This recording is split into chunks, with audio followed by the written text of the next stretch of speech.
Mr. Narayan Gowda from Bhadravati, 49-year-old, and he's been suffering from Parkinson's disease for past many years. And he's on very high doses of what we call Syndopa, a medicine that is used to treat Parkinson's disease.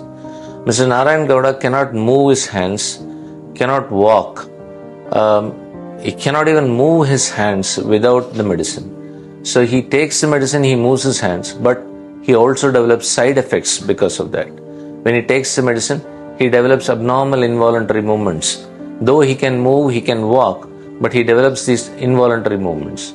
We decided to take him for this MR-guided focused ultrasound thalamotomy procedure, which we've done it on his, initially we've done it on his right side, so that his left upper limb and lower limb was more affected, and it is now almost near normal.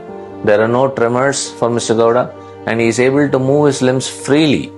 And we are planning to do the opposite side also after about 6 months.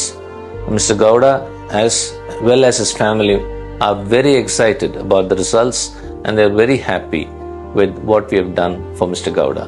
ನಾವು ಕರ್ನಾಟಕ ರಾಜ್ಯ ಶಿವಮೊಗ್ಗ ಜಿಲ್ಲೆ ಭದ್ರಾವತಿ ತಾಲೂಕಿನಿಂದ ಬಂದಿದ್ದೀವಿ. ಇದು ನಿನ್ನೆ ಆಯಿತು ನಮಗೆ treatment. ಭಾಳ ವ್ಯತ್ಯಾಸ ಇದೆ. ನನಗೆ ಭಾಳ ಕಷ್ಟ ಆಗ್ತಿತ್ತು. ಮೂಮೆಂಟ್ಸ್ ಎಲ್ಲ ಭಾಳ ರಿಜಿಡಿಟಿ ಇತ್ತು.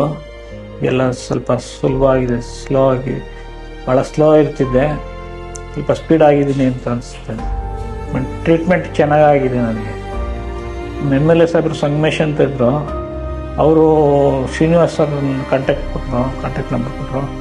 ಶ್ರೀನಿವಾಸ್ ಸರ್ ನಮಗೆ ಇಲ್ಲಿ ಕರ್ಕೊಂಬಂದು ಕೆಲಸ ಮಾಡಿಸಿದ್ರು.